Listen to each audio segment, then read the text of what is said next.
What's up, everybody?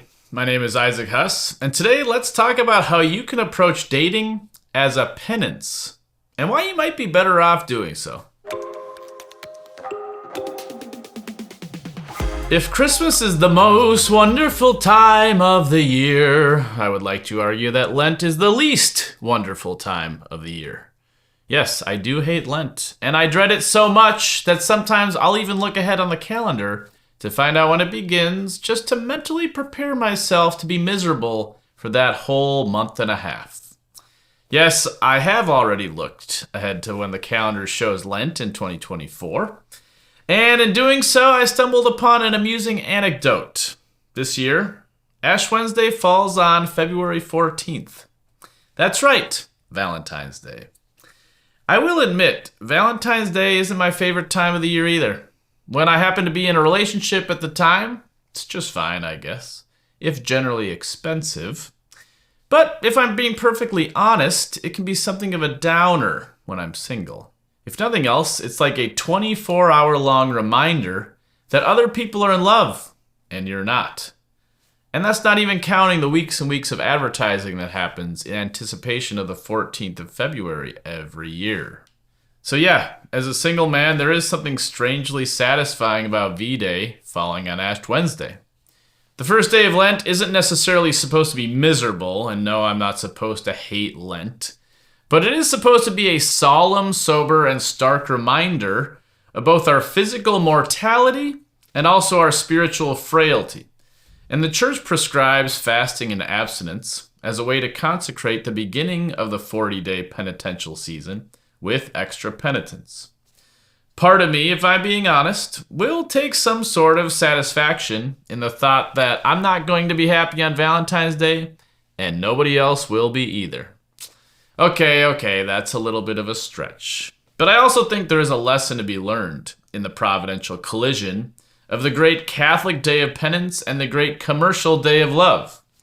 And that's that love itself can actually be an act of penance. And perhaps more to the point, that any penance can be and should be an act of love itself.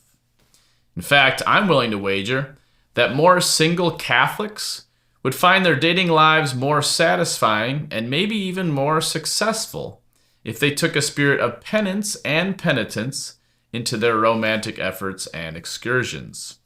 So with that all in mind, here are 4 ways to unleash the power of penance in your dating life. Number 1, deny your inclinations towards indulgence. If ever someone asks me if I have any tattoos, I'll typically say not yet.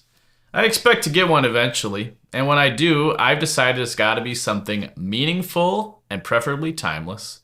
Something mysterious and even cryptic, if you know, to draw people in, without being totally foreign. And last but not least, it needs to be unequivocally badass. With that in mind, I'm not sure any line in the Bible, maybe even all of history, is as meaningful, mysterious, while also familiar, and also badass as St. John the Baptist's line, "He must increase while I must decrease." And while it's certainly not the most romantic words ever spoken, I'm not sure you could give better relationship advice. Get your relationship right with Jesus Christ, and also reduce your need to gratify yourself, and you're off to a really good start. This is also why it's great practice to give something up that you really like during Lent that you might just be better off without, at least for 40 days. When I was a kid, it was candy and TV, although the latter was more enforced by my mom than it was volunteered by me. And now that I'm adult, it's typically alcohol and dating apps. The truth is, when it comes to dating, I do enjoy the chase and maybe a little bit too much.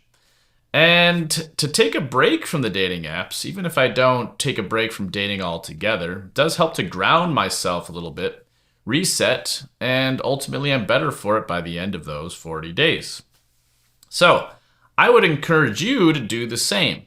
Not necessarily to give up the apps per se, but I do think that we should, on a regular basis, be taking inventory of our lives, of what is good for us, what is bad for us, and what has or what could become too important to us relative to how good it is for us.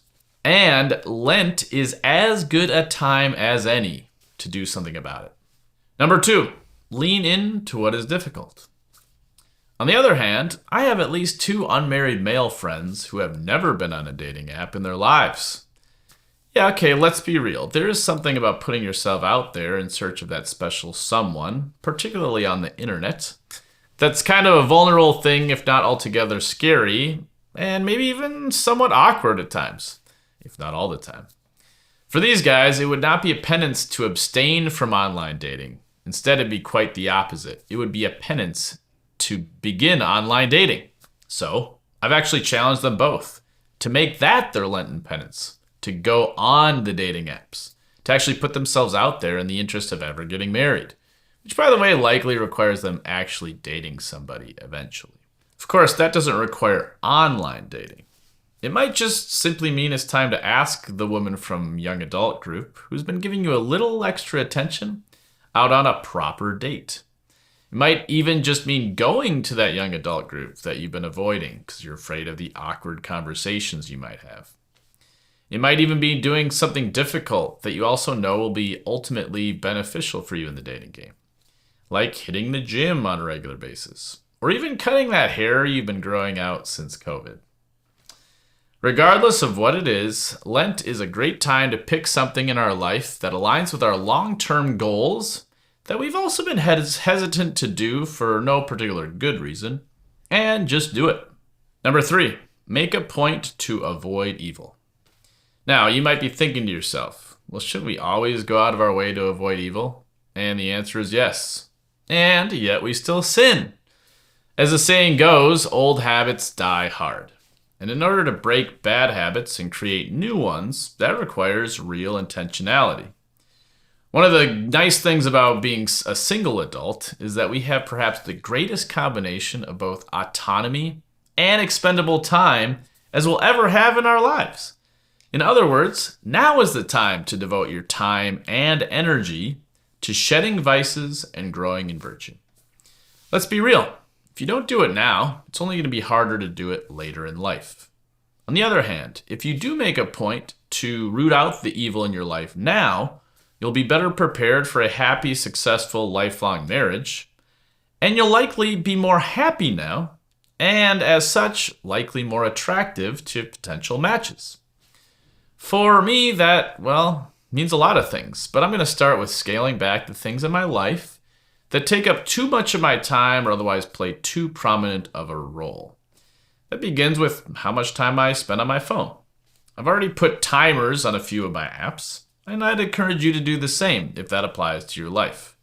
The next step for me is to not just automatically extend the time when it comes up, but baby steps, am I right? In fact, I might even delete an app or two for Lent. If you find yourself, on the other hand, making poor decisions after midnight, make plans to go to bed at 11 p.m., even on the weekends. If you find that a particular friend or group of friends is generally a bad influence for you, invest in other people during Lent. See what a new community around you does to help spur change. If you've been in a sort of a casual relationship that you don't see a meaningful future in, now is the time to cut it off.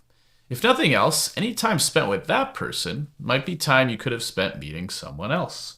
The idea is to identify the patterns to our negative behavior and make active, intentional decisions to counteract that. And finally, number 4, community. Now, if community doesn't sound like a penance to you at first blush, that just might mean you're not an introvert. But even people as extroverted as me can sometimes find growing in community to be a challenge, albeit a good one. About 2 years ago, I committed to join a small group at my parish. I was somewhat hesitant at first because it meant committing to hanging out with some dudes that I didn't know on a regular basis and telling them about my life in a meaningful way. Which, yes, sounds kind of simple. It's kind of a big thing for dudes. On the surface, it had more to do with, what if I don't like these guys or find I can't relate to them? Then it will be boring and awkward. But the more I was honest with myself, the more I realized I was hesitant to join the small group, in large part because it meant accountability. I'm a fairly independent dude, and I like to march to my own beat.